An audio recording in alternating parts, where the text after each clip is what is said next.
kugurira gasi yema. Karibu customer, samahani kuja nunua gasi. Unataka kunipora? Karibu, napana safari mimi kuja nunua gasi kwa bei ya jioni. Gasi ya nini? Gasi ya kupika chakula. Inatumiwaje hii kitu? Inawashwa kama stove. Kenya hakuna vitu kama hivi. Iko sawa. Naona iko na namba ya simu, sio? Iko na namba ya simu yangu. Kipiga mimi nakuletea na kufilia. Hii ni namba yako? Gasi pesa ngapi? Gasi 3,000 bei ya jioni. Hii si stove. Mimi natumia stove. Hii si stove, hii ni gas. Tushatoka enzi za stove. 3,000. 3,000 3,000 imetosha mimi ninunue bibi nyingine mbili. Bibi mbili? Wanunulia gasi wapikange na gasi. Hawezi pikia gasi moja wote wawili watapigana. Hapana, kanunua hii ya siku nyingine atanunua. Stove moja 300. Nimetosha kununua stove mbili na chakula nyumbani. Na ibaki pesa ya chakula. Lakini hii itakupikia haraka na haina mjivu. Inapikia wapi? Inapikia wapi? Haina harufu mbaya mbaya. Inapikia wapi? Kuna kila kitu. 3,000 mahali unaashia kibiriti ni wapi? Kibiriti unawasha na hii kitu nitakuonyesha. Nitakuongea kwa sauti ya juu. Ni bei ya jioni customer kuja nikuonyeshe. Tunaweka bana na tunaweka vitu zote ndio iweze kuwaka. Mafuta ya taa unaweka wapi? Hakuna mafuta ya taa, hii ni gas. Haushiki wewe. Allah. Haushiki. Hii nini? Hii ni gas. Kwani wewe ni mshamba aje? Ni pro. Ni pro gas. Na unaweza refill kila mahali. Lakini inauzwa petrol station. Mbona wewe unauzia hapa? Hapana, hii ni ya mwisho, mimi ni distributor. Una distributia mpaka petrol station? Na weka kule kwa petrol station, hapa nauzia zingine. Mbona usiuzie petrol station? Kuja nunua gas, acha mambo mingi. Mbona usiuzie petrol station? Ni jiga. Hapana, mimi mjinga, mimi customer na unaniita mjinga. Hapana, haujui gas inauzwa mahali popote. Ni scrap.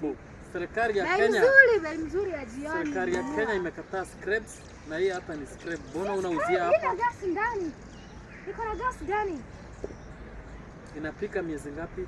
Inapika miezi 6 mfululizo bila kustop. Chukua gas. Na ikiisha napeleka wapi? Utaniletea mimi. Na hapa kuna nikuletea hapa. Utapata gas mingi hapa, hii ndio ya mwisho bei ya jioni. Hii kitu iko harari. Fikiria, tumia akili. Umeuzia mtu mwingine leo? Nimeuzia wengi sana. Wewe ndio wa mwisho. Mimi nanunua kama unanionyesha receipt. Risiti nitakuandikia ukinipatia pesa. Samali wewe. Samali wewe. Sasa 2,000 basi haraka. Umetoka 3,000 sasa 2,000. Bei ya jioni. Ana 6. Sasa ni 6. Hautapata kwa bei nyingine ama enda. Ama enda.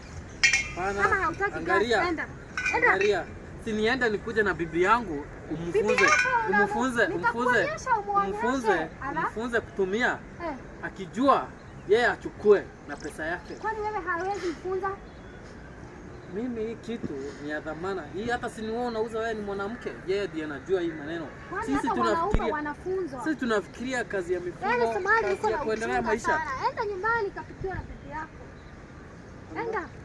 Kama hauna 2,000 nenda. Niko na 500. 500 siwezi enda. Kofu 300. Hii nimekuongeza 200. Customer. Ninauza mwisho 200 na hiyo ndio bei ya wholesale. Ni kitu venye hata naona. Kama unaweza wewe uzia vitu kama hapa. Hii kitu unachukua nyumbani. Nakupa bure. Ila umekosana na bwanako. Umetoroka na vitu zingine umeuza. Kitu bure na bado una complain. Hii unauzia watu.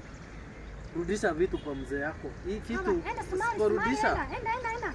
Utakatwa mguuni juu ya hii kitu. Nitaenda na gasi yangu nitapata customer mwingine. Karibu customer. Niko na 1,000. Tafadhali. Chukua.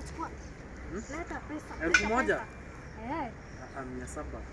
700. Ndio naona niko nayo pesa. Hapana, nusu 1,000. Nitakutumia hiyo nyingine. Hapana, tuma saa hii. Si uko na risiti utaandika, mimi nitachukua. Tutachukua pamoja basi na gasi. Tutachukua pamoja na gasi. Nionyesha mimi venye nitatumia. Utawasha kiberiti hapa ama uende ukaulize neighbor yako. Gas. Nitakuonesha. Kibaba na itakulipua. Sasa mimi nikupe pesa halafu nilipue. Haitakulipua. Utaonesha na neighbor yako. Fanya hivi, chukua hii gas, twende na wewe kwangu ufunze bibi kutumia. Sawa. Nitakuongeza 50. Sawa. Ha?